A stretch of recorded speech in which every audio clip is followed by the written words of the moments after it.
Assalamualaikum warahmatullahi wabarakatuh. Perkenalkan, nama saya Rufaida Alfiana Putri dari nomor presensi 32. Pada kesempatan kali ini, saya akan menjelaskan mengenai Kerajaan Tarumanegara.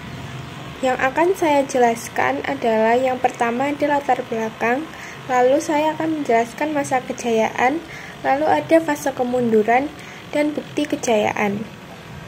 Langsung saja, yang pertama ada latar belakang. Tapi sebelumnya saya akan menjelaskan mengenai gambaran umum Kerajaan Tarumanegara.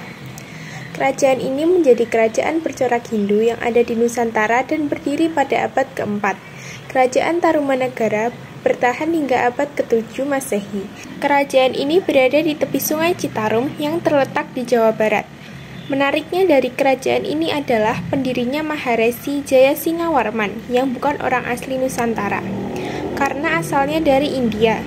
Bukan tanpa alasan mengapa pendiri kerajaan ini asalnya dari India. Maharesi Jayasingawarman datang ke Nusantara setelah kekacauan dan penjajahan yang dilakukan pasukan Maharaja Samudragupta. Tokoh yang sebenarnya berasal dari kerajaan Magadha. Di bawah kepemimpinannya, Tarumanegara berhasil menguasai setidaknya 48 kerajaan. Nah, sekarang saya akan membahas mengenai sejarah Kerajaan Tarumanegara.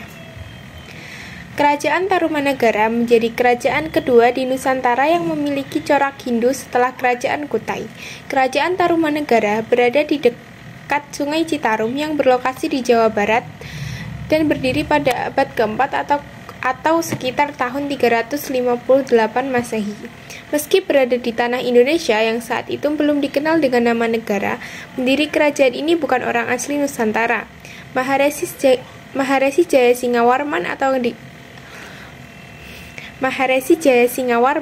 yang juga dikenal dengan nama Raja di Raja Guru Jayasingawarman merupakan seorang pendatang dari India. Sosoknya menjadi raja dari kerajaan ini setelah sebelumnya menjadi seorang pertapa. Yang setelah kembali ke profesi sebelumnya, tahta raja pun diberikan kepada anaknya, Raja Dharmayawarman. Jayasingawarman berasal dari Salangkayana, India, yang kemudian pergi ke Nusantara, tepatnya di Kerajaan Salakanegara. Kehadirannya pun disambut Raja Warman VIII, sehingga kemudian dinikahkan dengan salah satu putri raja tersebut. Setelah itu, Jayasingawarman membuka wilayah yang diperkirakan adalah Kerajaan Tarumanegara yang terletak di Bekasi. Jayasingawarman mendirikan kerajaan yang dinamai Taruma sekitar tahun 358 Masehi. Dan seiring berjalannya waktu dikenal dengan Tarumanegara atau juga disebut dengan Tarumanegara. Selama 24 tahun, Jayasingawarman berkuasa meski belum bisa dikatakan bahwa kerajaan yang dipimpinnya memasuki era kejayaan. Nah, yang selanjutnya saya akan membahas mengenai masa kejayaan Kerajaan Tarumanegara. Kerajaan Tarumanegara mencapai puncak kejayaan di era Raja Purnawarman, sosok raja yang memang dikenal cerdas dan berwibawa. Di masa kepemimpinannya, hal yang paling berkembang dari Kerajaan Tarumanegara adalah kondisi perekonomiannya yang maju dan sangat pesat. Saking pandainya Purnawarman dalam memimpin. Selain itu, Kerajaan Tarumanegara di era Purnawarman juga sukses dalam penanganan banjir yang kerap kali menerjang wilayah mereka, yaitu proyek penggalian sungai dan kali yang membuat Purnawarman berhasil mengatasi hal tersebut. Meskipun di akhir proyeknya, ia harus memberi persembahan berupa 1000 ekor sapi, menggali kali Candrabaga yang merupakan cikal bakal Sungai Citarum, dan kemudian mengalir ke air laut. Kemudian membuat kali sepanjang 11 km hanya dalam kurun waktu 21 hari, dan diakhiri dengan persembahan 1000 ekor sapi kepada kaum Brahmana. Hal ini tertuang dalam salah satu peninggalan penting mereka, yakni Prasasti Tugu. Selanjutnya, saya akan membahas mengenai fase kemunduran. Mulai masa pemerintahan Raja Sudawarman, Kerajaan Tarumanegara mengalami kemunduran.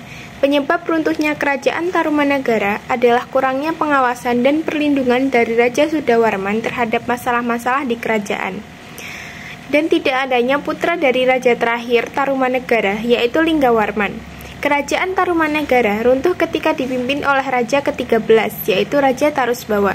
Setelah menggantikan Raja Linggawarman yang wafat pada tahun 669 Masehi, pergantian kekuasaan ini pun menjadi pemicu berakhirnya Kerajaan Tarumanagara karena Tarusbawa lebih menginginkan untuk kembali ke kerajaannya sendiri, yaitu Sunda, yang sebelumnya berada di kuasa Tarumanagara.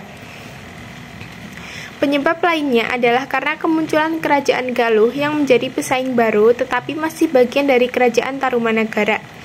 Pada akhirnya, Kerajaan Galuh memisahkan diri dari Kerajaan Tarumanagara untuk menghindari perang saudara. Menurut prasasti Kota Kapur, Dapuntahyang Srijaya Negara mengungkapkan bahwa keruntuhan Kerajaan Tarumanagara bersamaan dengan serangan yang dilancarkan kepada bumi Jawa karena dianggap tidak mau mengalah kepada Sriwijaya. Yang selanjutnya, saya akan membahas mengenai bukti kejayaan. Bukti kejayaan Kerajaan Tarumanagara sendiri terbagi menjadi 4. Yang pertama ada prasasti, lalu ada candi, selanjutnya ada arca, dan yang terakhir ada berita. Yang pertama, saya akan membahas prasasti Tugu. Prasasti ini menyebutkan mengenai proyek irigasi besar, yakni penggalian Sungai Gomati sepanjang 12 km untuk pertanian dan pencegahan banjir. Yang kedua ada prasasti Ciaruten. Pada prasasti ini ditemukan pahatan laba-laba, cap telapak kaki Raja Purnawarman, serta sajak beraksara Palawa yang berbunyi, "Ini bekas 2 kaki, yang seperti kaki Dewa Wisnu ialah kaki mulia Sang Purnawarman, Raja di negeri Taruma yang gagah berani di dunia." Lalu yang ketiga ada prasasti Kebun Kopi. Prasasti Kebun Kopi juga dituliskan dalam bahasa Sanskerta dengan gambar 2 telapak kaki gajah yang diperkirakan sebagai tunggangan Raja Purnawarman. Lalu yang keempat ada prasasti Pasir Awi. Dalam prasasti ini juga terdapat telapak kaki dan tulisan Palawa. Namun sayangnya isi dari prasasti ini belum dapat disimpulkan. Dan yang kelima ada prasasti Cidanghiang. Prasasti batu yang ditulis dengan teknik pahat berisi pujian-pujian kepada Raja Purnawarman. Lalu yang keenam ada prasasti Jambu. Prasasti ini ditulis dengan aksara Palawa dan bahasa Sanskerta. Isi dari prasasti Jambu berisi pujian kepada Sri Purnawarman sebagai raja yang tak ada bandingannya, yang memerintah Taruma dan memiliki baju perisai yang tak bisa ditembus oleh panah. Lalu yang selanjutnya saya akan membahas mengenai candi. Di sini ada 2 candi. Yang pertama ada Candi Batujaya, merupakan komplek percandian yang ditemukan di Karawang dan bertempat di tepi Sungai Citarum. Di sini ada gambar Candi Batujaya sendiri, bisa dilihat pada PPT. Lalu yang selanjutnya ada Candi Cibuaya. Berisi 2 artefak ini merupakan peninggalan Tarumanagara berupa Candi Lemah Dhuwur Wadon dan Lemah Dhuwur Lanang. Ditemukan di Karawang, tepatnya ke arah timur dari situs Batujaya dan lebih dekat dengan sisi pantai Jawa. Gambarnya juga bisa dilihat di PWT. Lalu selanjutnya ada arca. Arcanya ada 3. Yang pertama ada arca Rajasri. Arca Rajasri termasuk arca tua, namun tidak diketahui dengan pasti tempat penemuannya yang asli.